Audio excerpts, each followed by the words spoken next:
The phone lies on the table, screen still dark, and you catch yourself checking it for the fourth time in under a minute. A message was sent 12 minutes ago, yet the silence feels heavier than 12 minutes of silence should feel. Each passing second registers as a small event, while a busy hour earlier vanished without notice. Somewhere between the ticking clock and the blank screen, time itself seems to have changed speed.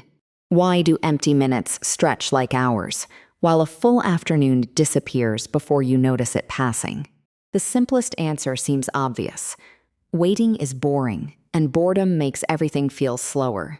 When nothing engages you, your mind has no distraction from the slow crawl of the clock. That explanation is not wrong, but it misses something more precise about how the mind builds its experience of time.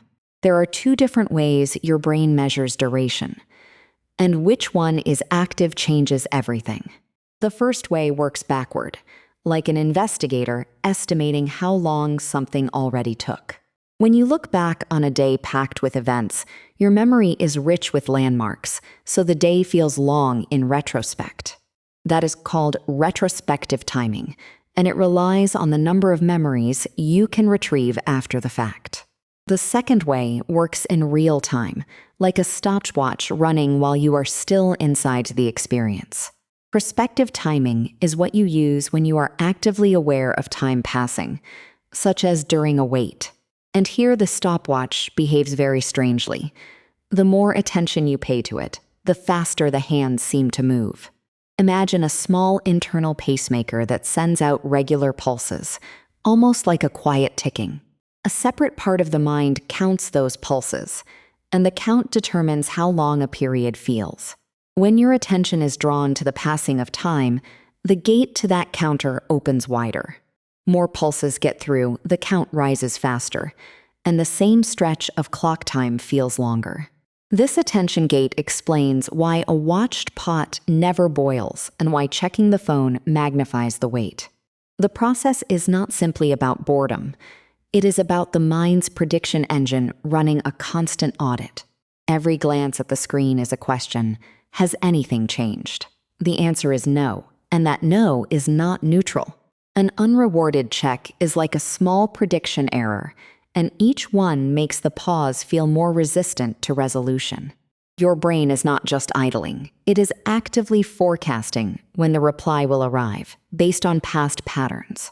When no reply appears, the forecast must be revised, and that revision uses up attention once again. The same conversation delay that feels brief while you are folding laundry can feel punishing when you stare at the chat window. It is not the objective emptiness that stretches time, but the proportion of your mental spotlight aimed at the emptiness.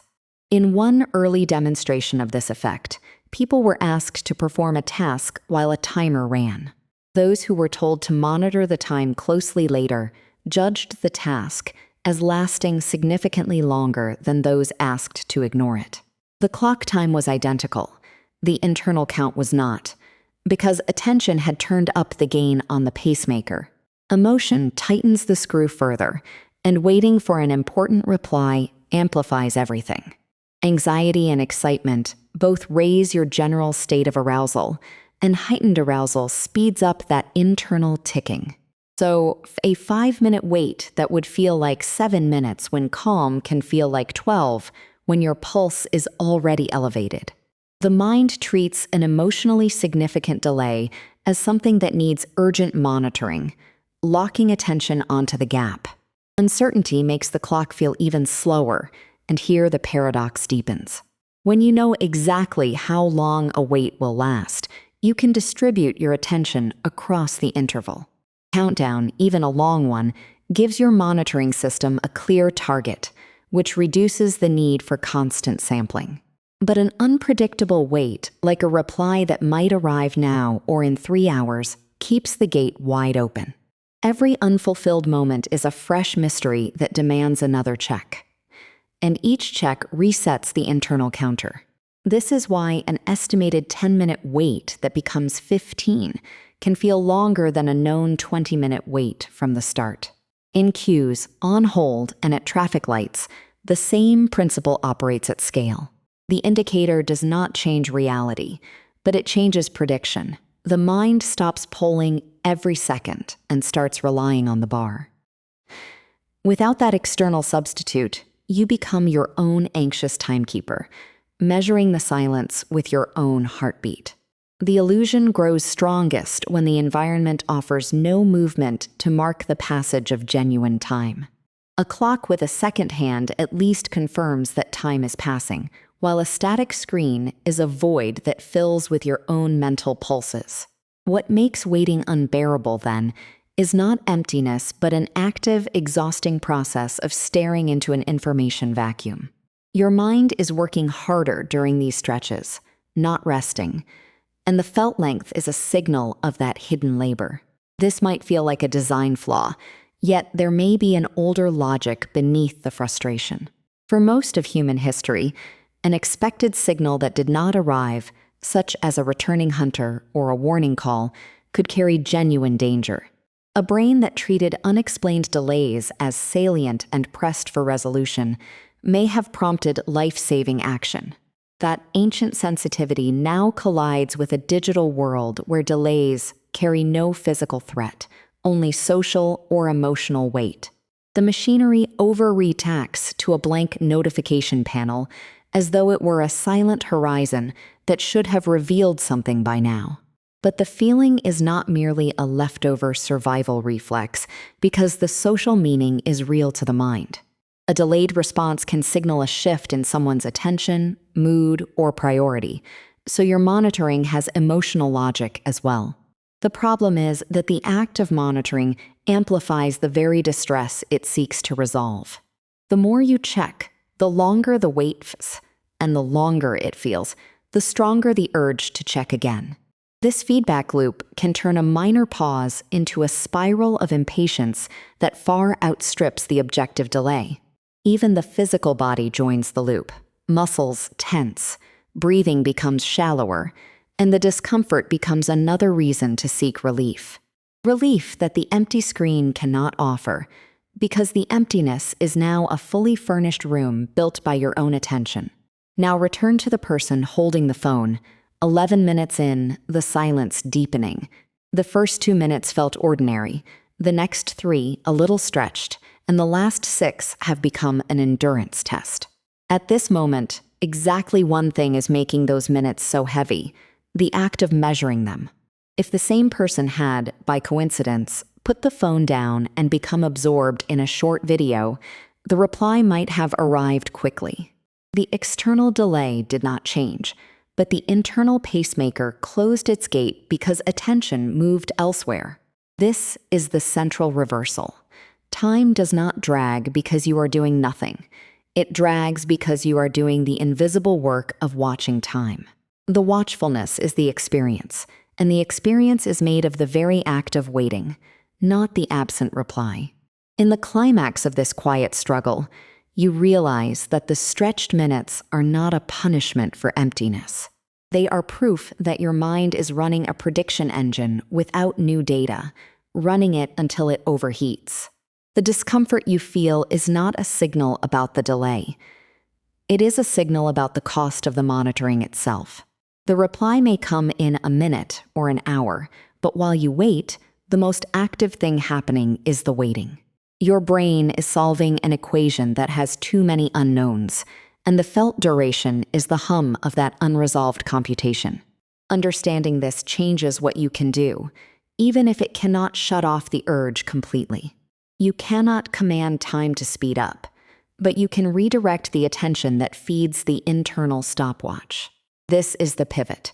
If perspective timing is the thief of patience, then anything that shifts you into retrospective mode steals time back. Engaging a short, absorbing task does not distract you from waiting. It actually switches the timer off. The moments pass uncounted, and later, when the screen lights up, you may not even know how long it truly took. What felt agonizing under the spotlight recedes into ordinary background time once the spotlight moves away. That is not a trick of distraction, but a genuine change in how your brain builds the time interval. The same mechanism that made 5 minutes unbearable now makes 15 easy, simply by changing the object of attention. This is why waiting rooms provide magazines and why loading screens show progress bars. We are not fighting clock time, but the architecture of our own time perception. The insight is not that the wait is an illusion, but that the feeling of duration is constructed, and the construction can be revised. None of this can erase the importance of the awaited event, nor the vulnerability of hoping for a reply that matters. But it can loosen the grip of that empty stretch by reminding you that you are not at the mercy of the seconds. Your own mind is the clockmaker here, and the hands move differently depending on where your attention sits. The next time you find yourself alone with a silent phone and a racing internal count, notice the act of counting. Notice the small tension in your chest that accompanies each check, and the way the room shrinks to a single device. That noticing is the first step toward breaking the cycle, because it separates the fact of delay from the experience of duration. Then, without forcing yourself to stop caring, gently place your attention on something else for a moment.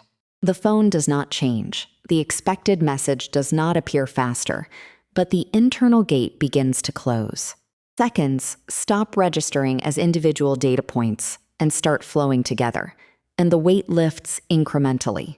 You are not ignoring the weight, but changing the psychological mode from perspective timing to something closer to living. Later, perhaps you will look back at this pause and find it hard to measure because it left few memories. That retrospective blankness is the quiet victory of a mind that stopped staring into the gap long enough to let the gap breathe. Now return to the darkened phone screen. No longer the enemy, but simply a glass rectangle waiting for a signal. The minutes have not shortened, but the experience of them has shifted because the internal stopwatch has been set aside. Understanding why waiting feels longer when nothing is happening gave you back the very thing the wait denied you, a sense of your own time.